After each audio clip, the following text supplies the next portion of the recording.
Puis nous irons toujours dans Marc 11, de 20 à 23. Ensuite, nous prendrons Hébreux, chapitre 12, verset 2. Le lendemain, après qu'ils furent sortis de Béthanie, Jésus eut faim. Apercevant de loin un figuier qui avait des feuilles, il alla voir s'il y trouverait quelque chose. Et s'en étant approché, il ne trouva que des feuilles, car ce n'était pas la saison des figues.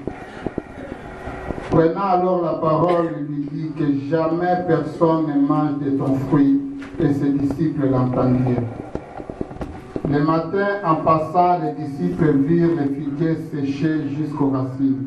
Pierre se rappela ce qui s'était passé, dit à Jésus, « Rabbi, regarde les figuiers que tu as maudits à sécher. » Jésus prit la parole et leur dit, « Ayez foi en Dieu. Je vous l'ai dit en vérité, si quelqu'un dit à cette montagne, ôte-toi de là et jette-toi dans la mer, s'il ne doute point en son cœur, mais croit que ce qu'il dit arrive, il le verra s'accomplir.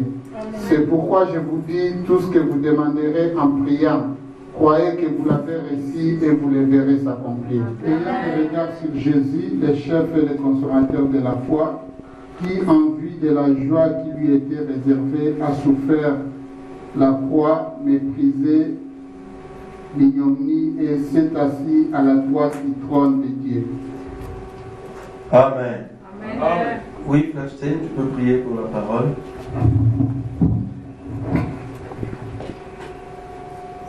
Père des gloires, Père céleste, nous voici ce matin, Seigneur, nous nous réunissons, Seigneur, uniquement pour louer et glorifier ton nom. Amen. Car ta parole dit, là où deux ou trois se rassemblent à mon nom, je suis parmi eux. Amen. Seigneur, nous voulons manger ta nourriture, Seigneur. Que ta nourriture nous donne la force spirituelle.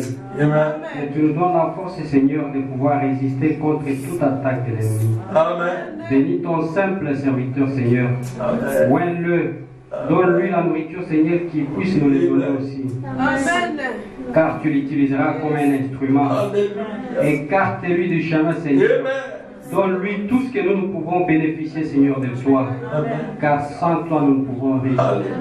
Les secours qui viennent de toi, Seigneur, les secours célestes, c'est un secours, Seigneur, qui donne toute la force. Amen. Bénis toute l'assemblée ce matin, Seigneur. Amen. Bénis nos cœurs qui vont recevoir ta parole.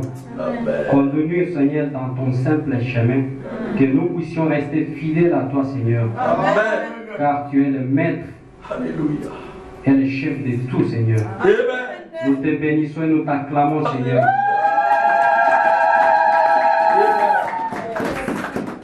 Dans le nom puissant du Seigneur Jésus-Christ, j'ai ainsi prié.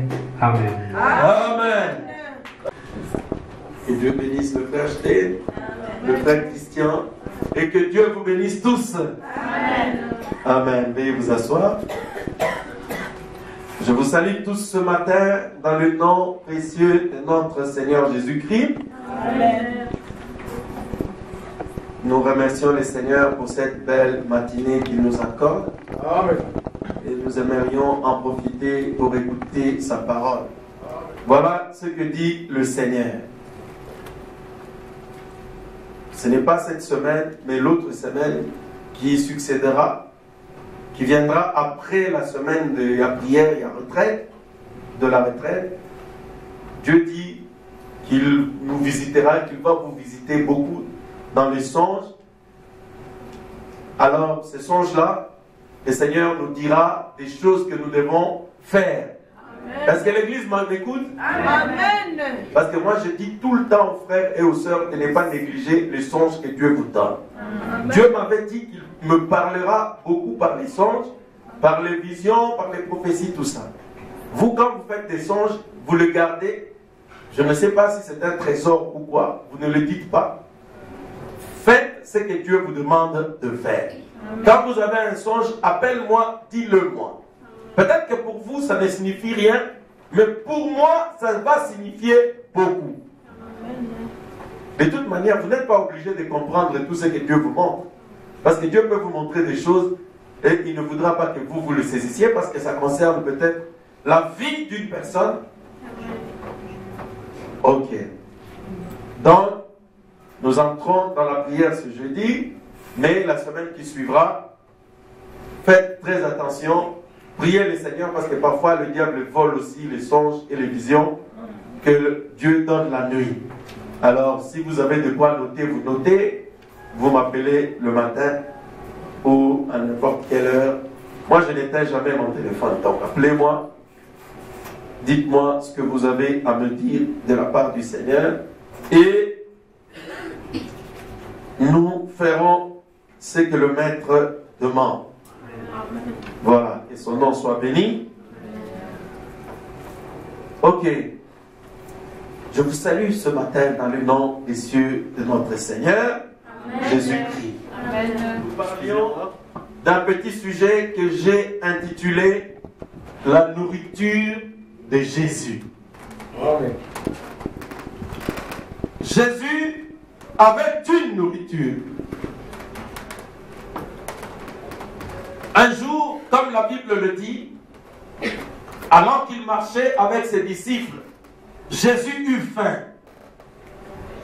Jésus pouvait manger, Jésus pouvait boire, Jésus pouvait avoir soif, il pouvait se fatiguer, et je crois que vous avez tous ces exemples dans la Bible.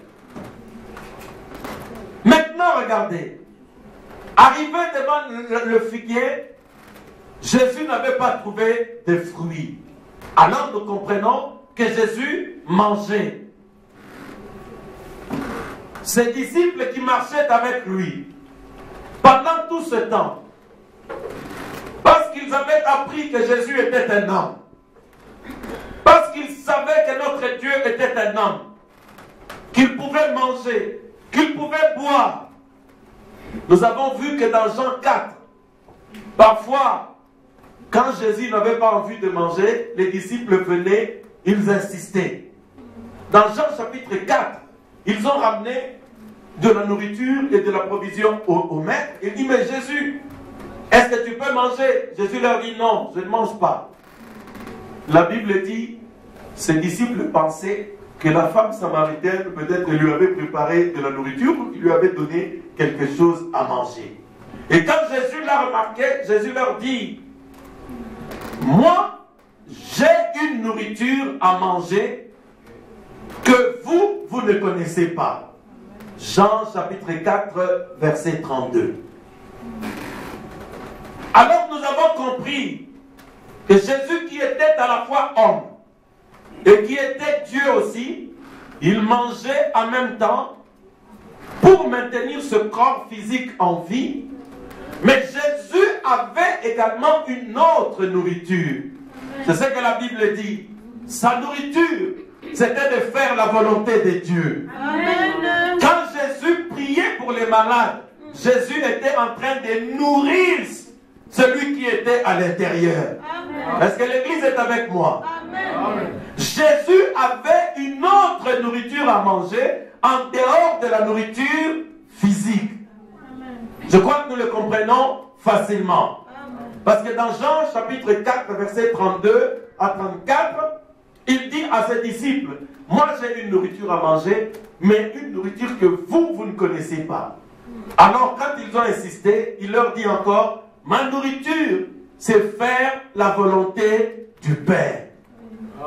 C'est-à-dire quand Jésus marchait, quand il voyait des visions, quand il laissait Dieu l'utiliser, quand il allait guérir les malades, quand il a accepté de donner sa vie en sacrifice pour toi et moi, il était en train de nourrir celui qui était à l'intérieur de lui. Amen. Nous avons compris, mes frères et sœurs, que Jésus a une nourriture. Maintenant, quand il était sur la terre, c'était plus facile. On pouvait le voir manger le fruit, parce que le figuier, c'est un arbre, donc qui porte des fruits qu'on appelle des figues. Maintenant, Jésus pouvait boire de l'eau, parce que ce corps, si vous ne le nourrissez pas, si vous ne mangez pas, il va mourir et votre esprit sera obligé de le quitter. Mais après sa résurrection, c'est ce que je vous ai dit, quand Jésus a laissé ce corps, il a pris un autre corps qu'on appelle le corps glorifié. Là, nous sommes dans Jean chapitre 20, je n'aurai pas le temps de le lire. Même dans ce corps-là, Jésus avait mangé encore. C'est-à-dire, après sa mort, Jésus est allé au tombeau et Jésus est ressuscité. Il y a quelqu'un qui parle, j'entends une voix. Oui. C'est un prêtre. Ah oui. Ah, gloire à Dieu, c'est bien. Maintenant, regardez. Après sa mort, Jésus est allé au tombeau, Jésus est ressuscité.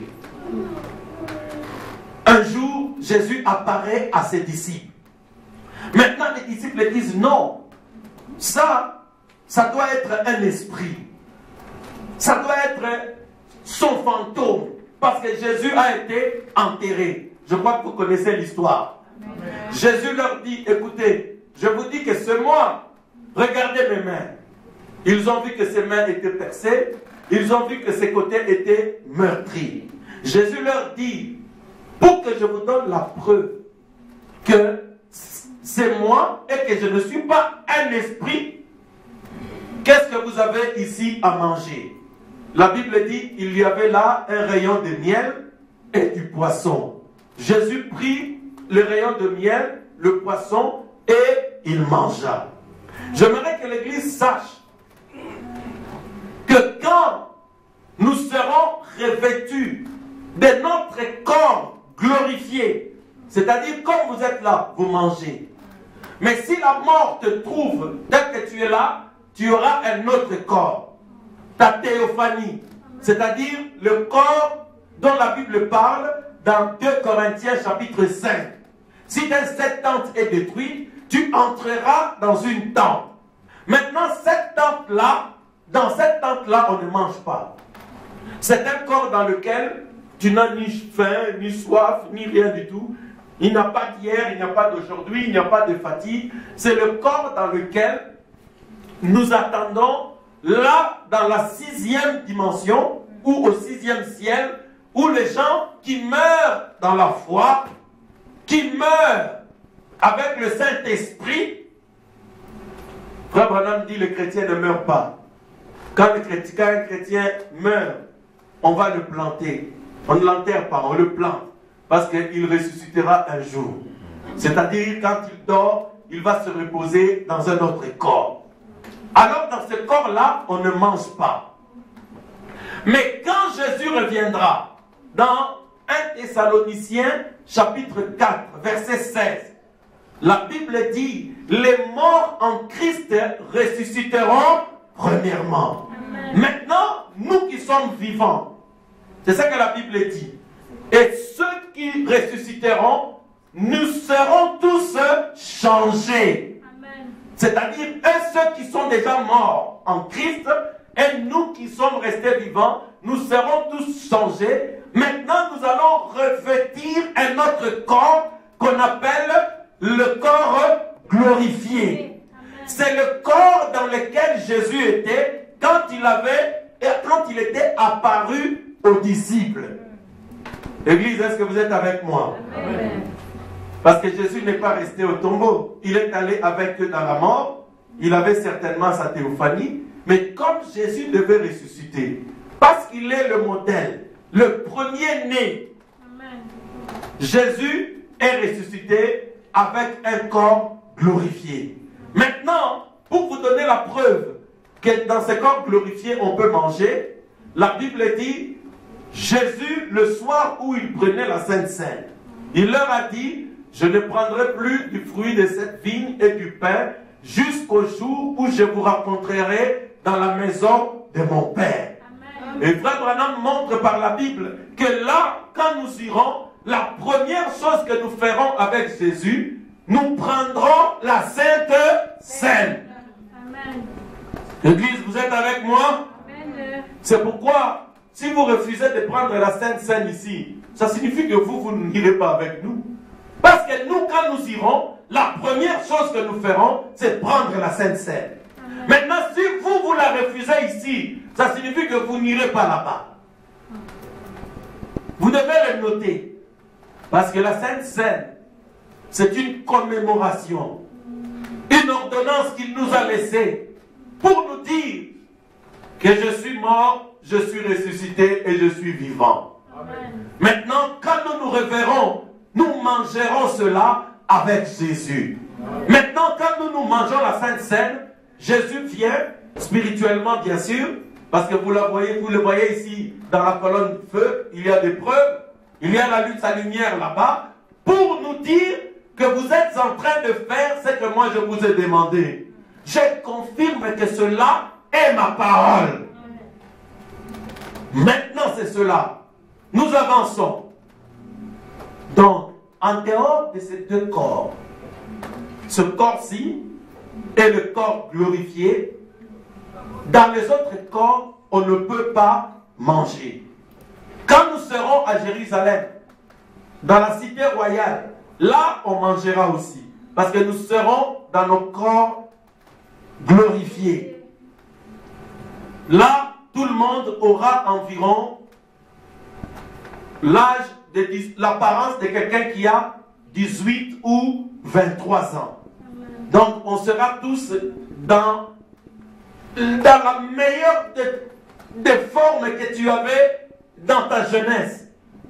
Nous ne serons pas comme nous sommes comme ça. Moi, je n'aurai plus ça. Les cheveux pousseront encore un peu, tout ça, mais je n'aurai pas besoin de faire des tresses, parce que toute la splendeur de ma jeunesse resplendira encore. Là, les yeux brilleront comme les étoiles. Le prophète a déjà été dans ce pays-là. Il a vu comment les hommes changent. Amen. Frère, non, je ne donne pas ce témoignage, ça ne sert à rien. Maintenant, regardez. Mais quand Jésus est allé au ciel, vous savez ce qui est arrivé? Jésus a changé de corps. Il a pris ce corps-là, il l'a mis devant l'autel, et cet autel, ce corps-là, intercède aujourd'hui pour nous.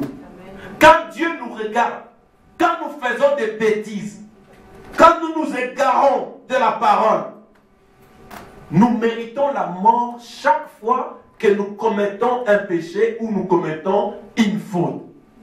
Mais quand Dieu nous regarde à travers le sang, Amen, par le sacrifice de son Fils, alors cela retient la colère de Dieu et Dieu ne vous frappe pas. Amen.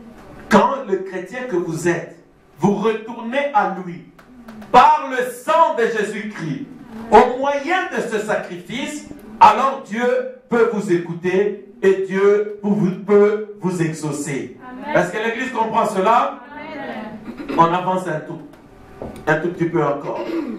Maintenant, quand Jésus a quitté ce corps, qu'est-ce que Jésus a fait? Parce qu'il ne faut pas oublier, mes frères et sœurs, la Bible le dit, Dieu est esprit. Est-ce que vous le savez? Amen. Dieu est esprit. Il peut prendre n'importe quel corps qu'il veut, mais nous savons qu'il est d'abord esprit. L'esprit peut changer de corps. Alors, il prend son corps, il laisse à l'autel. Maintenant, Jésus prend un autre corps qu'on appelle la colonne de feu. C'est-à-dire, la Bible dit la colonne de feu, c'est son manteau. Il prend la colonne de feu, il s'enveloppe. Et Jésus retourne dans l'église, maintenant, comme sacrificateur. Amen. Tel que je suis ici, moi je suis comme un pasteur. S'il y a quelqu'un qui prêche ici, il est comme un évangéliste, il est comme un apôtre. Parce que le véritable pasteur, c'est Jésus-Christ lui-même. Le véritable apôtre, c'est le Saint-Esprit lui-même. Le véritable prophète, c'est le Saint-Esprit lui-même. Il entre en moi et il est avec moi pour vous prêcher maintenant l'évangile. Je crois que vous comprenez cela. Ce n'est pas compliqué. Maintenant, quand Jésus change de corps, il devient esprit.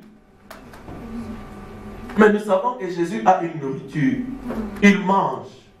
Parce que quand il était sur la terre, il mangeait le pain. Maintenant, dans son corps spirituel, quand il était dans son corps, il ne mangeait pas seulement le pain. Il a dit, en dehors du pain, il avait une autre nourriture que les disciples ne connaissaient pas. Alors il a dit notamment que cette nourriture, c'était de faire la volonté de Dieu. C'est-à-dire, quand vous faites la volonté de Dieu, quand Jésus fait la volonté de Dieu, c'est une nourriture qu'il est en train de manger. Amen. Maintenant, nous savons tous que Jésus a une nourriture. Amen. Maintenant, on avance. Dans Hébreux chapitre 12, au verset 2, la Bible dit, ayant le regard sur Jésus, qui est le chef et le consommateur de notre foi. C'est-à-dire, Jésus consomme notre foi. Jésus se nourrit de notre foi. Jésus mange notre foi. Dans Hébreux chapitre 11, la Bible dit, sans la foi, personne ne peut lui être agréable. Amen. Vous savez, agréable, c'est quelque chose qui plaît au sens. Vous prenez un pain, vous prenez une tarte à la cerise ou au raisin, vous allez manger. C'est agréable. Ça a du goût, ça a du sens. C'est-à-dire, quand un homme a la foi, cet homme-là est agréable à Dieu. Quand Dieu le prend, il consomme quelque chose en lui. Il prend en vous, il suce peut-être la foi. Parce que c'est de la foi que Jésus se nourrit. Amen. Je crois que c'est clair.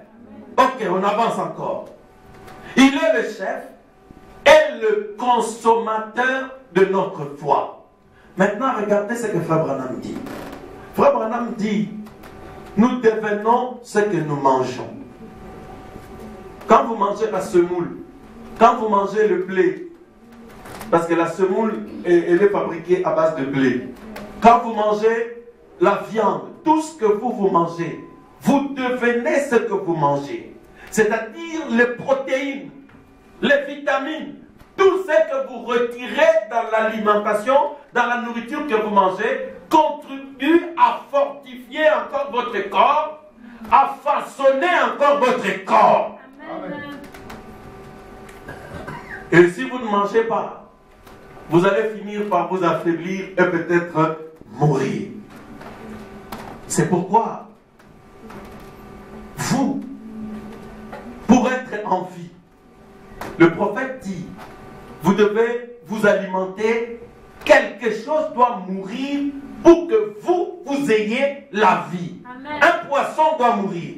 Une feuille d'arbre doit mourir. Amen. Un fruit doit mourir pour que vous ayez la vie. Amen. Et pour que vous ayez la vie éternelle, une vie éternelle doit être en terre pour qu'elle revienne sur vous.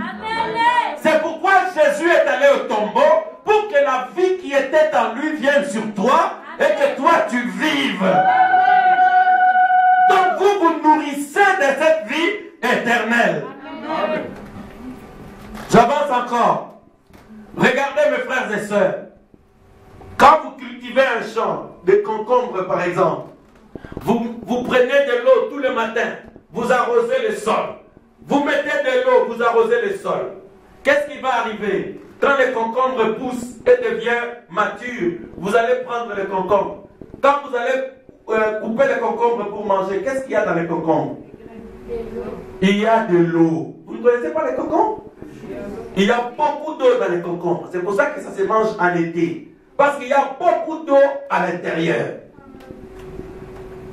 Vous prenez votre bœuf, ou votre agneau, vous le nourrissez. Quand vous allez le prendre pour le manger, tout ce que vous lui donniez là, vous allez encore, il va retourner en vous. Je suis en train de vous expliquer ceci pour que vous compreniez un petit principe. C'est-à-dire, le Seigneur votre Dieu, il vous nourrit de sa parole. Il vous donne de sa parole. Et sa parole, quand elle rentre en vous, sa parole vous donne la foi. Parce que la Bible dit, la foi vient de ce qu'on entend et de la parole de Christ. Quand la parole entre en vous, alors vous êtes en train de croître spirituellement. Alors celui qui vous donne la parole, il revient encore pour manger la foi qui est en vous. Amen. La nourriture de Jésus. C'est de cela que nous sommes en train de parler. Amen. Il vous donne sa parole. Sa parole vous donne la foi. Sa parole vient avec l'esprit. Alors quand vous recevez la foi, vous devenez encore quelque chose en vous et la nourriture de Jésus. Amen. De quoi Jésus se nourrit-il? Mes amis, un jour, c'est ce que la Bible rapporte. Jésus se promenait, il eut faim. Il se retrouve devant le figuier. Parce que Jésus avait donné au figuier. Il lui a donné la vie. Il lui a donné le soleil. Il lui a donné tout. Maintenant, c'était autour du figuier de donner du fruit à son maître. Peut-être que vous ne compreniez pas pourquoi Jésus était allé réclamer du fruit. Cet arbre était en vie par la grâce du Seigneur. Cet arbre avait poussé par la grâce de notre Dieu. Maintenant devenu grand avec des feuilles, l'arbre ne donne pas de fruits au maître. Alors Jésus maudit le figuier. Je crois que vous connaissez la suite. Maintenant, mes frères et sœurs, Psaume, chapitre 1, verset 3. Parce que vous allez penser que le pasteur est en train de parler des arbres. J'aimerais qu'on me lise ça rapidement. Psaume 1, chapitre 3. Heureux celui qui ne s'assied pas en compagnie de mon cœur, qui ne s'arrête pas sur le chemin des méchants, qui ne s'arrête pas sur leur voie. Il est comme un arbre planté près de courants d'eau, qui donne son fruit à sa saison et dont le feuillage ne se flétrit. Prenons encore Jérémie 17 maintenant. Ça, je vous ai aidé à lire. Maintenant, prenons Jérémie 17, 8.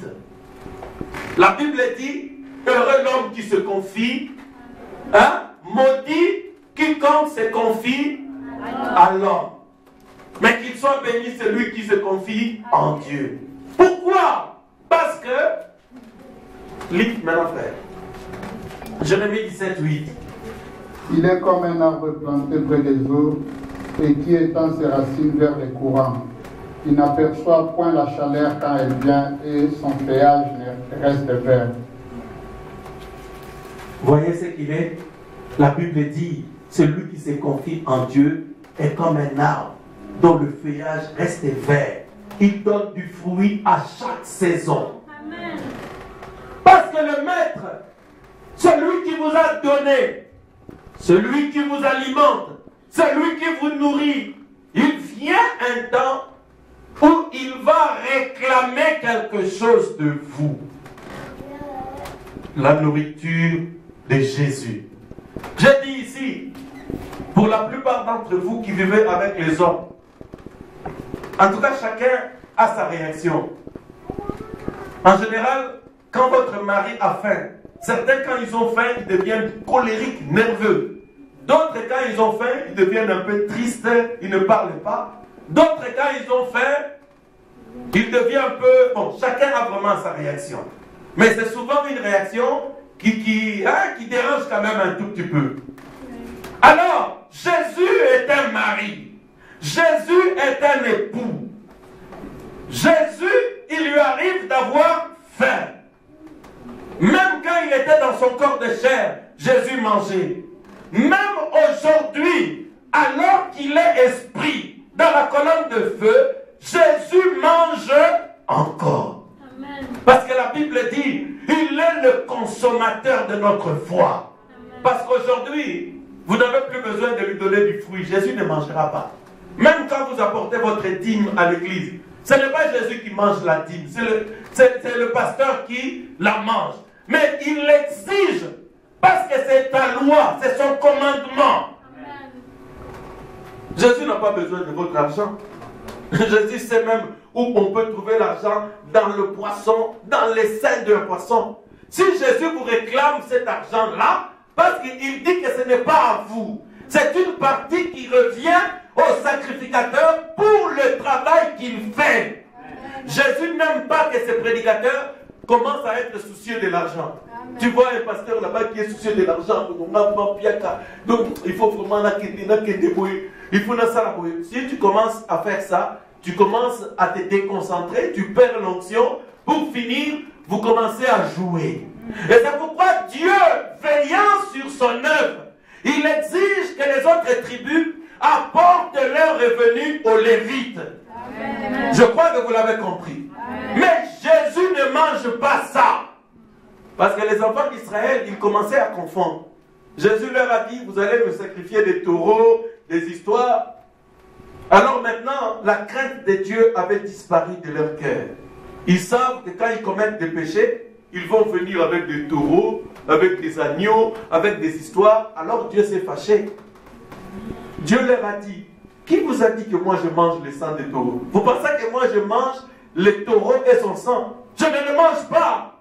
C'est une loi. Amen. Je suis en train à vous enseigner qu'il viendra un jour où l'agneau parfait viendra du ciel. Amen. Et il mourra pour l'expiation. Amen. Amen. Amen. Oui, parce que parfois les gens ou les hommes confondent aussi.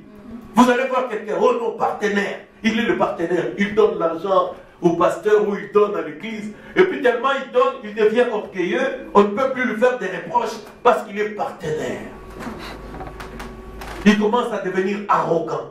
Même devant le pasteur ou devant les gens. Parce que lui, il est partenaire. Alors Dieu risque de se fâcher. Dieu va se dire, ton argent, tu crois que moi je mange ça? L'or et l'argent ne m'appartiennent-ils pas? Amen. Mes frères, mes soeurs, la nourriture de Jésus. Parce que Jésus ne boit pas notre limonade. Parce que Jésus ne mange pas notre argent. Parce que Jésus n'a pas besoin de tout ce que nous on peut lui donner de la terre ici. Mais de quoi Jésus a-t-il besoin? C'est ce que nous sommes en train de voir. Maintenant, prenons la Bible. Luc, chapitre 13, versets 6 à 9. 6 à 9. Il dit aussi cette parabole. Un homme avait un figuier planté dans sa vigne. Il vint pour y chercher du fruit et il n'en trouva point. Alors il dit au vigneron, voilà 3 ans que je viens chercher du fruit à ce figuier et je n'en trouve point. Coupe-les. Pourquoi occupe-t-il la terre inutilement? Le vigneron lui répondit, Seigneur, laisse-les encore cette année, je creuserai tout autour et je mettrai du fumier. Peut-être à l'avenir donnera-t-il du fruit, sinon il les coupera. Est-ce que l'Église a suivi cela? Amen. Alors, vous remarquez un homme qui avait planté sa vigne, qui revenait tous les ans pour en récolter le fruit. Bien-aimé, je me calme maintenant pour que vous le saisissiez. Le Seigneur envoie la pluie de son onction. Le Seigneur envoie la bénédiction de sa parole. Le Seigneur envoie des signes et des prodiges. C'est un champ que le Seigneur cultive. Alors que poussent les arbres que nous sommes, parce que nous avons appris par la Bible que nous sommes des arbres. Les arbres qui ont une racine. Notre racine, c'est Christ, c'est Jésus, c'est la parole. Le tronc, c'est toujours lui. Écoutez mes frères, les branches qu'on appelle les sarments, c'est toujours Jésus. Pardon, le cep, c'est toujours Jésus. Mais les branches maintenant, c'est toi et moi qui devons porter des fruits. Parce que Jésus doit revenir manger. Celui qui a planté doit revenir manger. Amen. Le prophète dit, cet arbre-là, dont la Bible parle, dans Marc chapitre 11, vous voyez le feuille d'un arbre. Quand une église comme celle-là est un arbre où il y a des feuilles. Maintenant, le feuille en Afrique, quand il fait très chaud, le feuille nous sert d'ombrage. Nous nous cachons de l'ardente chaleur du soleil. Donc nous venons sous le manguier, sous l'arbre. Nous communions, nous parlons quand il fait chaud. Ça représente la communion. Mais il y a quelque chose d'essentiel que l'homme qui a planté son champ a besoin. Amen. Ce sont les fruits. Amen. Oui, nous devons être sincères. Amen. Quand vous plantez votre manguier, vous pouvez bien voir qu'il y a un tronc, c'est bien. Vous pouvez bien voir qu'il y a des branches, oh c'est excellent. Vous pouvez bien voir qu'il y a des feuilles, oh gloire à Dieu, je peux venir me cacher quand il fait chaud. Mais est-ce que c'est cela que vous recherchez? Non. Vous l'avez planté pourquoi? Pour la mangue. Est-ce que c'est la vérité? Amen. Amen. Si vous plantez votre maïs, mais vous plantez pour des maïs, vous ne plantez pas pour l'arbre, ni pour les feuilles. Maintenant, regardez ce que la Bible dit. Cet homme-là, qui avait sa vie, il est revenu plusieurs fois, 3 fois, pendant 3 ans. Il était à la recherche du fruit. Il arrive, toujours pas de fruits. 2e année, toujours pas de fruits. 3e année, il vient. Alors il dit, je dois couper cet arbre. Parce que cet arbre occupe inutilement la terre. Dans la prédication Hébreux chapitre 6 et 7, Frère Branham dit, quand Dieu vous place sur cette terre, il vous donne son esprit. Alors que Dieu attend de vous que vous soyez un arbre qui porte des fruits, un arbre qui se remplisse du Saint-Esprit, pour une œuvre à laquelle Dieu vous appelle. Dieu vous appelle à le servir. Mais tout ce qui vous intéresse, vous, c'est votre vie. Tout ce qui vous intéresse, vous, c'est vos affaires personnelles. Le prophète dit, Dieu peut vous retirer précocement de cette terre. Parce que vous occupez inutilement la terre. Amen. Oh non Seigneur, tu vois, moi je n'occupe pas inutilement la terre. Je suis quand même le président d'un grand parti politique. Ça n'intéresse pas Dieu ces choses-là. Quels sont les fruits qui intéressent Dieu? Écoutez mes frères et sœurs, j'insiste, parce que nous comprenons maintenant que nous sommes tous des arbres. Des arbres que Dieu a plantés sur cette terre. L'heure et le temps arrivent pour qu'ils viennent réclamer le fruit que nous avons porté. Parce que c'est de cela que se nourrit Jésus. Amen. Si vous êtes une église, vous êtes la vigne, un arbre que Jésus a planté. Jésus vous a laissé 1 an, 2 ans, 3 ans, toujours pas de réveil.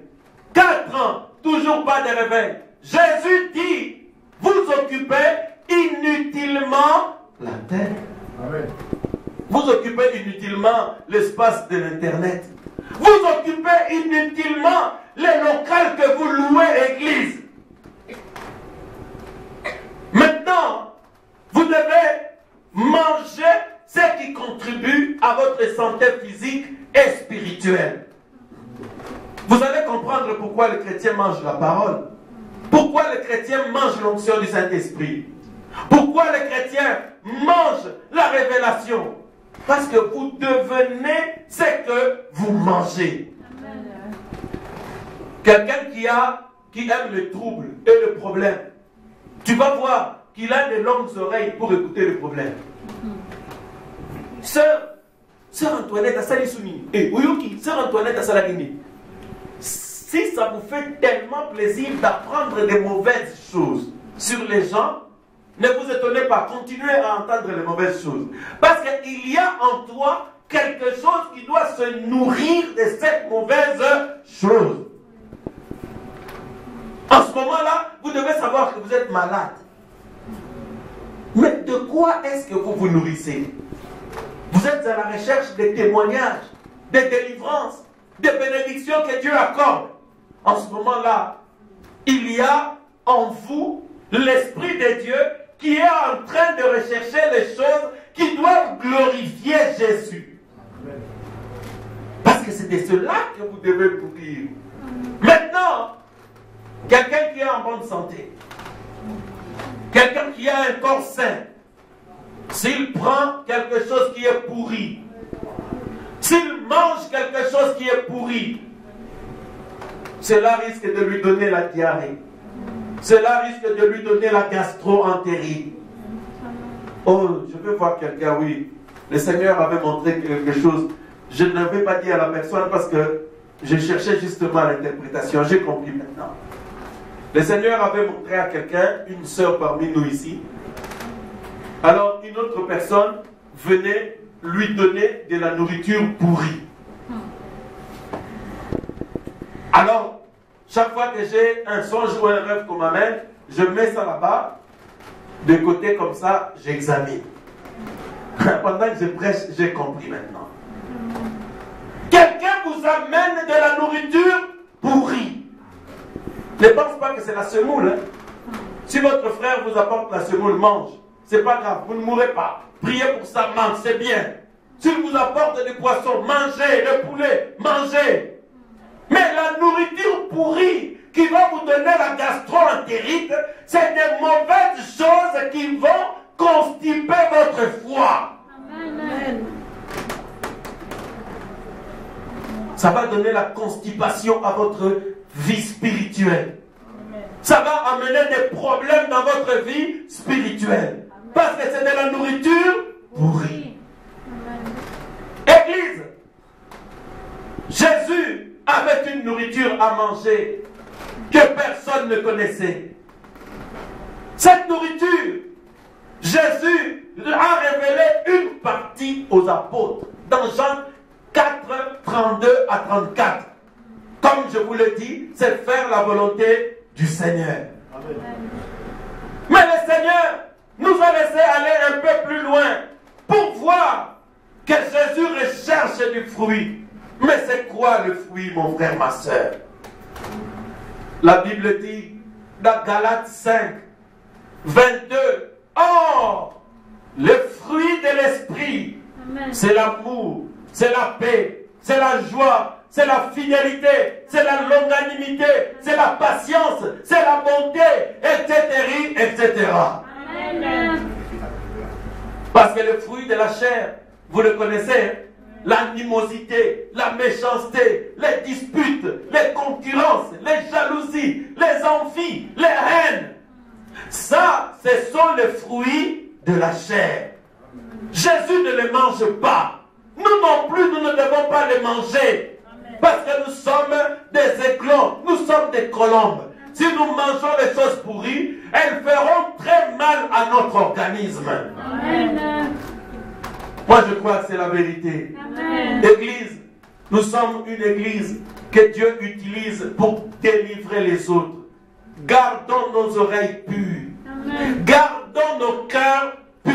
Amen. Dieu nous utilisera beaucoup. Frère Branham dit, le moyen que le diable utilise pour tuer les réveils, c'est de baisser, de casser l'influence des frères et des sœurs. Tu vois une sœur en train de te raconter de mauvaises choses tout le temps sur une autre sœur ou un autre frère. Il est en train de casser l'influence de ce frère-là. Écoutez-moi. Je vous ai toujours dit, peut-être parfois quand je vous réponds, certains parmi vous, vous risquez de ne pas bien me comprendre. Vous allez penser que non, dans un côté la sœur telle ou parce que dans un côté la sœur telle ou dans un côté la frère, non. J'ai toujours fait ça pour protéger l'influence des frères et des sœurs. Parce que si vous perdez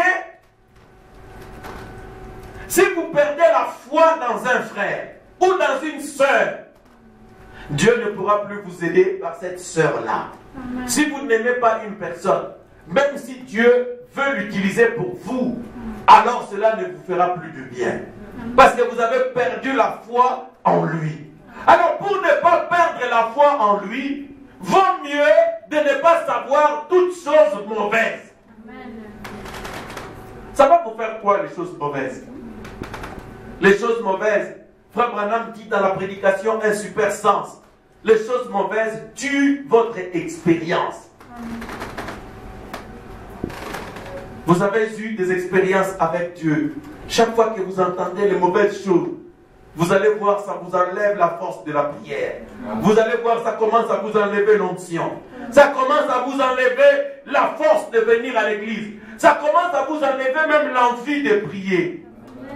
Alors vous êtes maintenant, vous devenez une proie facile pour le diable. Quel type de nourriture nous mangeons? Parce que moi je parle de la nourriture de Jésus. Vous savez, ce que nous achetons, ce que nous aimons manger, il y a de fortes chances que cela devienne aussi la nourriture préférée de nos enfants. Est-ce que c'est la vérité? Parce qu'ils vont subir l'influence. Papa aime le pondou, ou papa aime ceci. Maman prépare pour papa parce que papa aime souvent ceci. Mais les enfants sont victimes un peu, ils commencent à manger des histoires, peut-être des petits insectes comme ça, des petits poissons, ou ils commencent à manger des petites histoires. Oh papa, maman, c'est bon. Mais elles pouvaient ou ils ne pouvaient peut-être pas manger ça dans leur vie si papa n'avait pas mangé ça. Alors, nous subissons l'influence de notre Père. Ce que notre Père aime, c'est ce que nous aimons aussi. Parce qu'il a dit, tel que je suis, tel que vous serez. Amen. Chaque enfant doit avoir quelque chose de ses parents. Écoutez-moi. Cet homme de Luc chapitre 13, versets 6 à 9, avait décidé de couper la plante. Parce que la plante occupe inutilement la surface du sol. Nous sommes sur la terre. Dieu nous a placés ici pour un but. Quand nous n'accomplissons pas ce pourquoi Jésus nous a placés ici, alors nous devenons inutiles. La Bible dit, dans Matthieu 25, je commence maintenant pour vous, pour que vous compreniez, quand Jésus arrose sa plante, quand Jésus a planté quelque chose, ne pensez pas que Jésus vous laissera comme ça. Même quand Jésus vous donne l'argent, oh Seigneur, donne-moi le travail, donne-moi le travail, donne-moi ceci. Vous pensez que quand il vous donne le travail, et puis il reste comme ça, il doit venir prendre le fruit du travail qu'il vous a donné. Amen. Jésus vous donne le mariage, et vous avez des enfants. Vous pensez que Jésus restera comme ça? Jésus dit, mais où sont les fruits de votre couple?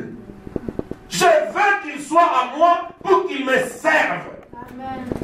Église, quoi que Jésus vous donne, Jésus reviendra pour prendre le fruit de cela. Amen. Et on réserve toujours à Jésus la prémisse de ses récoltes. Amen. Depuis l'Ancien Testament, on lui réserve la prémisse. Amen. Maintenant, prenons Matthieu chapitre 25. Bon, c'est très long, mais on lira seulement une partie. Ça commence par le verset 13 jusqu'à 30, mais nous on va commencer par 22 jusqu'à 30. Celui qui avait reçu les 2 talents s'approcha aussi, et il dit, Seigneur, tu m'as remis 2 talents, voici, j'en ai gagné 2 autres. Son maître lui dit, c'est bien, bon et fidèle serviteur. Tu as été fidèle en peu de choses, je te confierai beaucoup, entre dans la joie de ton maître. Amen. Celui qui n'avait reçu qu'un talent s'approcha ensuite, et il dit, Seigneur, je savais que tu es un homme dur, qui moissonne où tu n'as pas semé, et qui amasse où tu n'as pas vanné. J'ai eu peur et je suis allé cacher ton talent dans la terre. Voici, prends ce qui est à toi. Son maître lui répondit, serviteur méchant et paresseux. Tu savais que je moissonne où je n'ai pas semé et que j'amasse où je n'ai pas vanné. Il te fallait donc remettre mon argent au banquier et à mon retour, j'aurais retiré ce qui est à moi avec un intérêt. ôtez-lui donc les talents et donnez-les à celui qui a les 10 talents. Car on donnera à celui qui a et il sera dans l'abondance. Mais à celui qui n'a pas, on ôtera même ce qu'il a.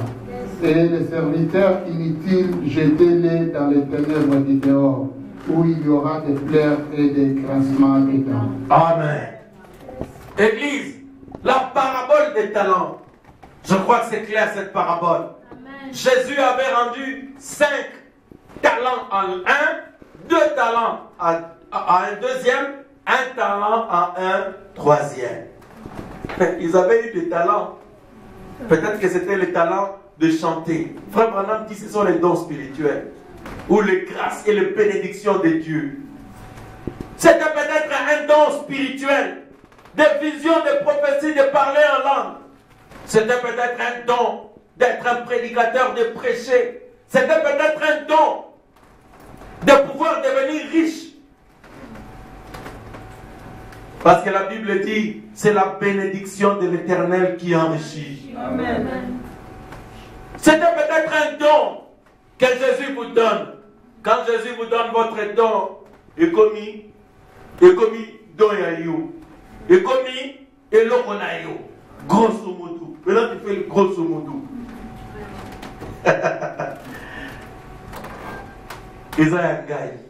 C'est à moi. Comme disait une sœur à Kinshasa, elle avait été titillée par une autre sœur au bouquet. Il dit, bon, c'est là, dimanche, prophétisez sous thé. Prophétisez. Il avait reçu le talent du Seigneur. Alors il dit, vous prophétisez sous thé. Alors les serviteurs qui conduisaient l'église lui disent, donc ma prophétie, on fait ça qu'ils allaient. Alors dans ce cas, Vandarango. Pour que nous avons besoin de prophéties là. Nous, on a besoin de prophéties qui viennent du Seigneur. Mes frères, Dieu a rendu et a donné des talents aux hommes. Celui qui en avait 5, il l'a travaillé. Parce que le talent que Dieu vous donne, les dons que Dieu vous donne, quel que soit le domaine, la prédication, la musique, les dons spirituels, la prière, quel que soit le don que Dieu te donne, de travailler, de t'enrichir. Parce qu'il y a des gens, quand il met son commerce ici, il y a beaucoup de gens, mais lui quand il met son commerce là, tout le monde veut acheter seulement chez lui. C'est un don. Maintenant, tu ne sais pas que Dieu t'a donné ce don-là parce qu'il reviendra demander aussi sa part. Amen. Alors ici, personne voulait en faire ce qu'il voulait. Il y en a 2 qui connaissent le maître. Amen. Il dit, maître, l'année passée, j'ai donné une prophétie par semaine. Mais aujourd'hui, Seigneur, tous les jours, il y a des prophéties, des visions qui arrivent. Le Seigneur dit, bon serviteur, entre dans la joie du maître. Il dit, Seigneur, tu m'avais donné seulement 1000 euros. Aujourd'hui, j'en ai 100 000. Amen. Voilà ce que j'ai fait pour toi. Il dit, bon maître, entre dans le repos. Seigneur, avant, je pouvais chanter comme ça. Mais aujourd'hui, quand je chante, il y a encore plus d'options qu'avant. Bon maître, entre dans le repos. Seigneur, aujourd'hui, quand je prie, oh là là, avant, il n'y avait pas de force. Mais je vois la force augmenter. Je n'avais plus le courage d'aller à l'église. Mais depuis que tu m'as appelé, je vais tout le temps à l'église. J'adore avec joie. Bon maître, entre dans le repos. Parce que l'heure arrive où l'homme de la champ, le chef du champ, reviendra pour récolter du fruit. Amen. Mon ami, la nourriture des Jésus. Toi, qu'est-ce que Dieu t'a donné? Pourquoi est-ce que ce que Dieu te donne ne se multiplie pas? Pourquoi ne multiplies-tu pas ce que Jésus t'a donné? Qu'est-ce qui ne va pas? Vous savez, dans Luc chapitre 13, le maître était arrivé. Il a dit, toi, je t'ai laissé responsable du champ. Moi, je trouve qu'on doit couper cet arbre.